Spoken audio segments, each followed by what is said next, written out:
do it. Drop it like gravity. Asses up, asses up, then drop it like gravity.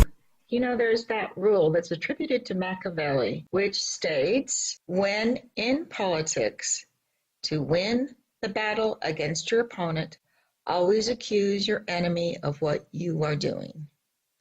And it's been attributed to Machiavelli. It probably goes back so much farther than that, probably all the way back to Caesar. So many people saying the same thing, and they're all tyrants. Mussolini is quoted as saying, accuse your enemies.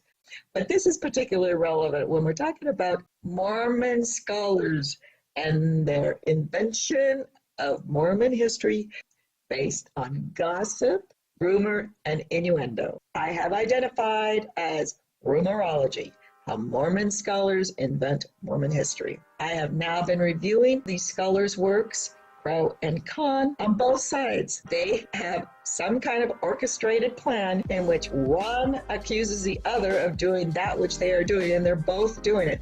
They're both inventing history by using sources would never be allowed in court. Complete hearsay from neighbors of Joseph Smith. If you use my neighbors, unemployed, all of them on disability, I believe there was not one neighbor on my block when I finally left that was employed. And the last sign they left on my car before I left that morning was another hateful demand that I move my car and not park across the street from their house. These are neighbors from hell. And I'm sure there are plenty of these neighbors from hell that gave plenty of affidavits to all the wandering Campbellites, Methodist preachers, and these pro-slavery ministers. But that's what we get in E.B. Howe's Mormonism Unveiled, written in 1834. Alexander Campbell, 1832, did the same thing. Based histories that were just smear jobs based on hearsay evidence, unreliable, inadmissible at court. And from that moment, E.B. Howe happens to be one of the main sources pro and con, anti and pro-Mormon sources rely on. That entire book is based on hearsay evidence, unreliable, and yet Mormon scholars continue to quote from it. Mostly anti-Mormon scholars, but pro-Mormon scholars address the issues in that book by continuing to argue, oh, Joseph did practice polygamy. Oh, polygamy was author. Anyway, they're hiding essential history from you by just creating chaos around incidental things like, was Joseph a sexual deviant? Did he invent polygamy? Was he faithful to Emma? Was all these red herrings to bury, to conceal the real history that occurred during the build-up to the Civil War, which was basically whether or not a person, a man, can own people as slaves, own women in polygamy as slaves. That is the issue that these Mormons are trying to hide, because Brigham Young was pro-slavery and Joseph Smith was an ardent abolitionist, and his Mormon church was based on preaching and promoting abolitionist causes and the freeing of slaves and women. Joseph Smith, there's no evidence admissible in court that Joseph Smith ever practiced polygamy, only rumor, innuendo, and gossip.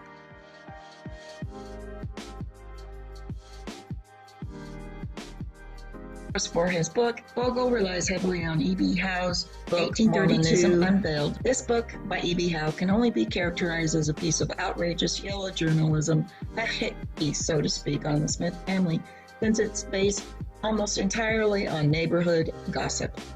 The affidavits that E.B. Howe collects are from neighbors that are less than reliable.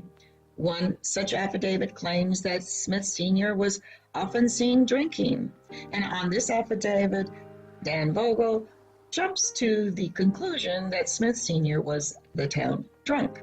He uses another source of Lucy Mack, in which she states that she was quite unhappy and depressed after the death of her sister and a niece, and for a few months felt like life had no flavor to it, so to speak, probably indicating only natural grief process.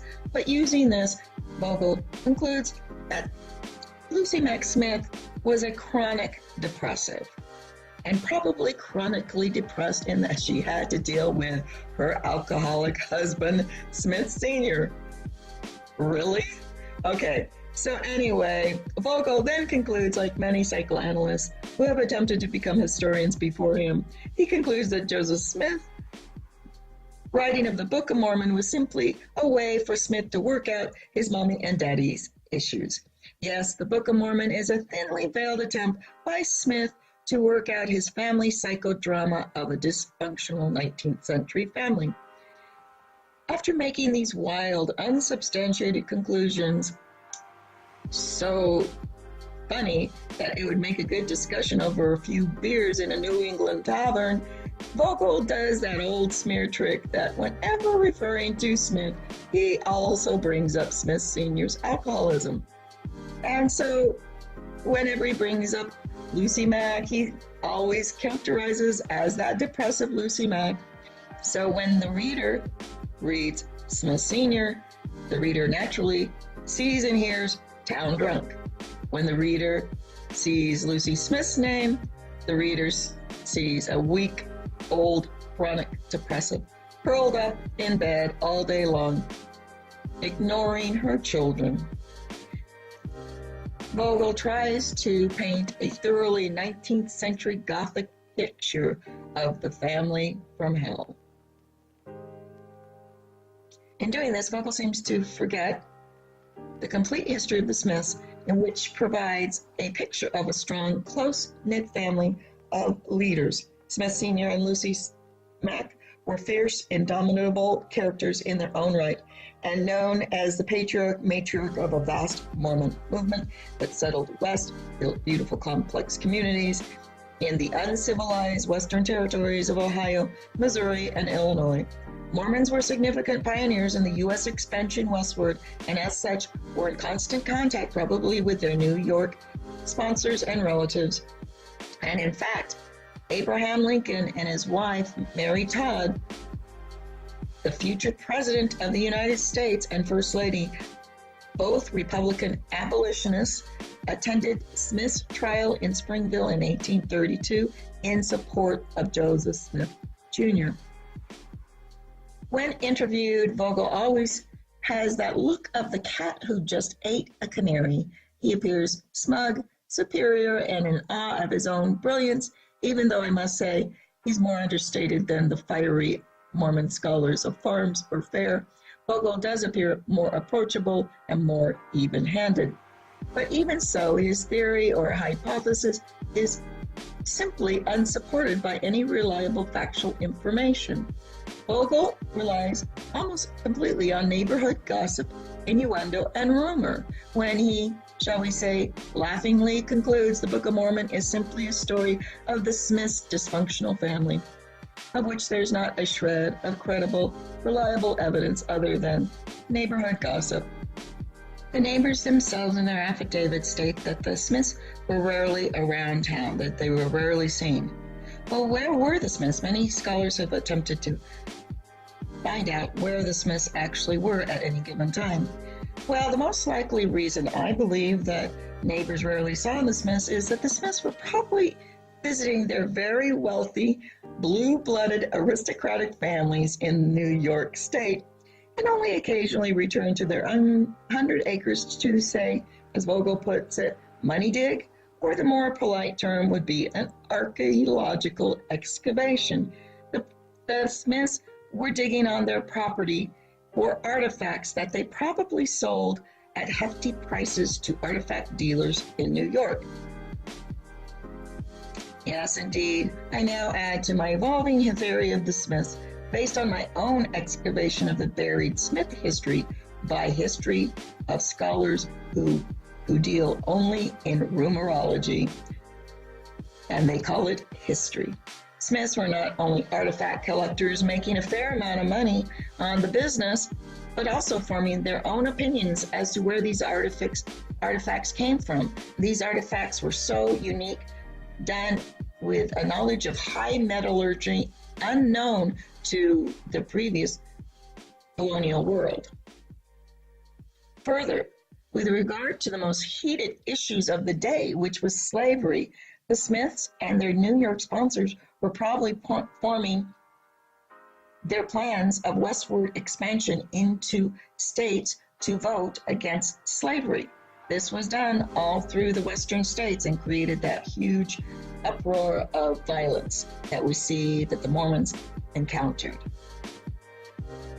So as wealthy abolitionists and educated as an Illinois senator called the Smiths, these educated, wealthy New Yorkers would move into these pro-slavery states, causing the pro-slavery settlers, uneducated settlers, a great deal of grief and resulted in violence. Also, you will notice I have referred to previous videos that the Ohio, Missouri, and Illinois, these were states on the Mississippi, Missouri, and Ohio rivers, which formed that network of ports called the Underground Railroad, in which Southern slaves would escape northward and then use the court systems in the north to sue for their freedom. The reason why I know this is one of my cousins, John Joliffe, was a lawyer who represented Southern slaves in northern courts to win their freedom. Drop it like gravity.